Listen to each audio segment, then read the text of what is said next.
everybody. So today I'm very excited to bring you my first entry in my new top 50 animated films of all time series. And this is something that I've actually done before, way back in 2015, but it's a very challenging exercise to narrow down all the animated films that I've seen, all the favorites that I have, into a top 50. Very difficult because I like things for all different reasons. There's so many great films that didn't make the cut, but these are just my favorite, nobody else's favorite. And these are not the best ever made. These are just my favorite. And there were a lot of really good films that were left in the cutting room floor because there's just only 50 spots. So it's tough. And I'm going to do the same thing I did last time back in 2015, where I had 5 episodes. And so this episode, I'm going to do my number 50 to number 41. So my bottom 10 of my top 50. And I'm sure there's going to be lots of comments, lots of surprises. And I look forward to interacting with all of you and talking to you about why I like what I like. And I think it's gonna be really fun. So let's celebrate animation and let's talk about my 50 through 41. The number 50, I have Fantastic Mr. Fox. And this is stop motion from Wes Anderson. I love stop motion animation. I love the attention to detail that you get here. All the world building is so fun. I think the humor is really fun with all the cuss and the sarcastic humor that Wes Anderson is so known for. And I think this is a pretty good adaptation of the Roald Dahl novel, which I'm also a big fan of.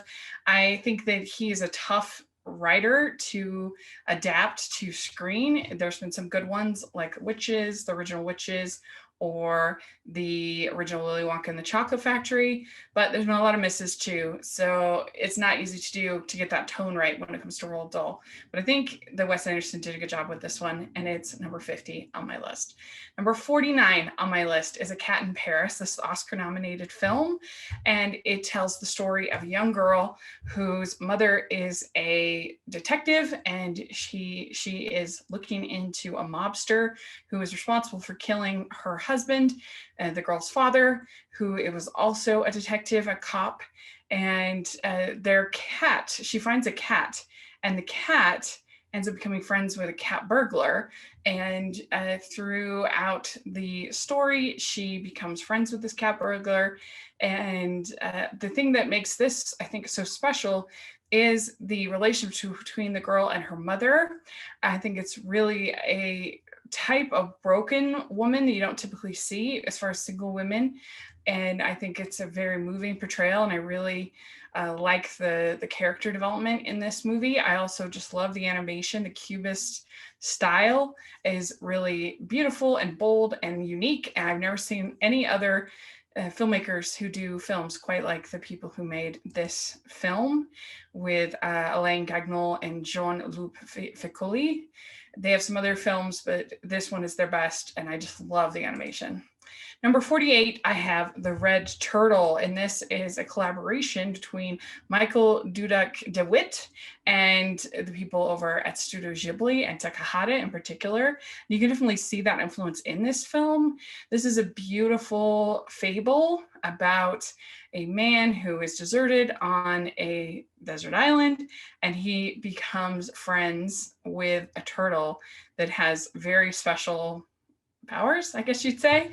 And what makes this movie really special is not only the gorgeous animation, but the beautiful opera music that goes along with the music. With the movie, it has no dialogue, this film, but it doesn't need it. It's a beautiful story about love, about nature, and about family. Number 47, this one I struggled with a little bit.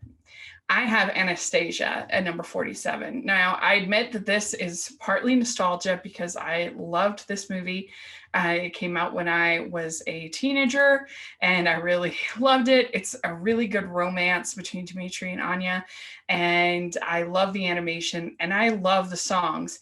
And there's definitely parts of it that are a little cringeworthy with, especially considering this is an historical event. These are real people, and you have Rasputin, a real person who is portrayed in this comic way.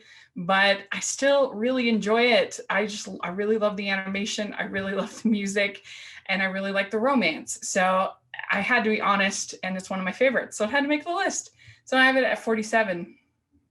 Number 46, I have The Triplets of Belleville. And this is a really fun animated film by Sylvain Comet. I'm sorry, I'm butchering everyone's names, all these French names.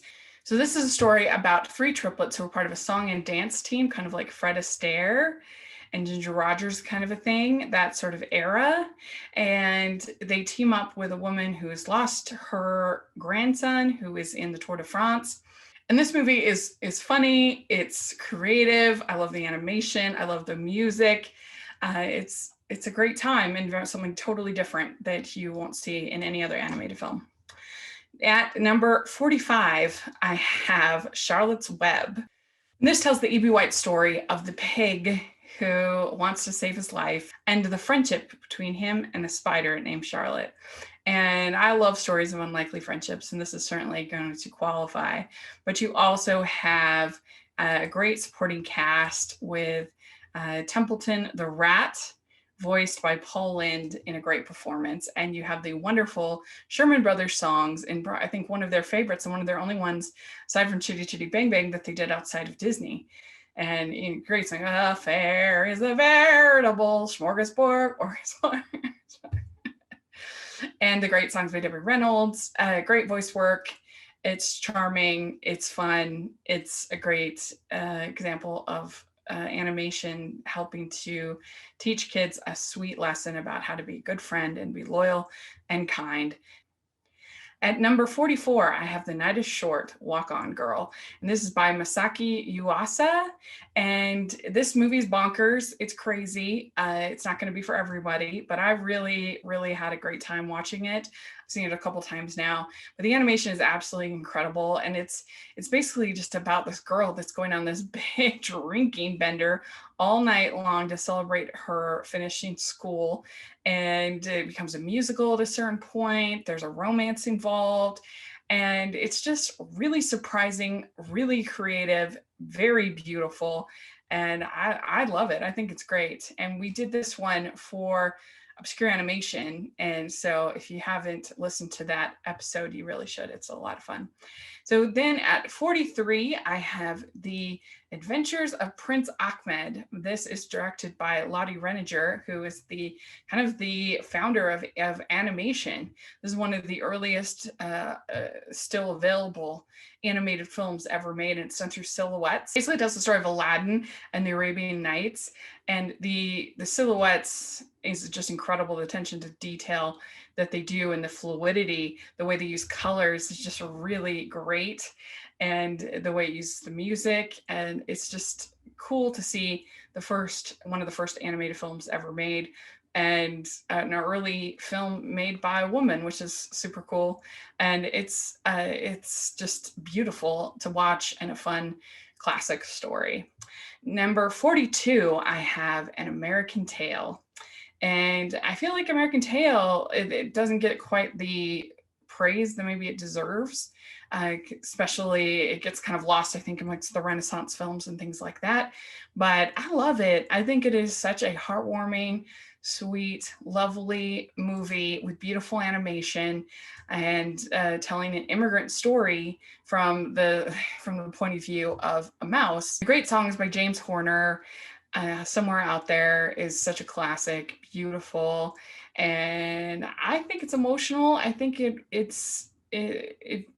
to me, it feels emotionally true. It pays off to me, this story. And so I love it. I think it's great. And it's number 42. Number 41, I have the Peanuts movie. And I think the Peanuts movie is seriously underrated. It's one of the, if not the best film that Blue Sky ever made. And I think that they captured the heart and spirit of the original Peanuts cartoons. And I think that the animation is just beautiful. The way they created that hybrid animation that's part CGI, part 2D, that kind of looks flat, but it has that contours and that movement that you see in CG. And I just love it. I think it is such a cute and effective movie, and a really good translation of these comics and the shorts that we know so well into a feature film. I think they did a great job. So that is my list of 50 to 41. I have Fantastic Mr. Fox at 50. I have A Cat in Paris at 49. The Red Turtle at 48. I have Anastasia 47. The Triplets of Bellevue at 46. I have Charlotte's Web at 45. The Night is Short Walk-On Girl at 44.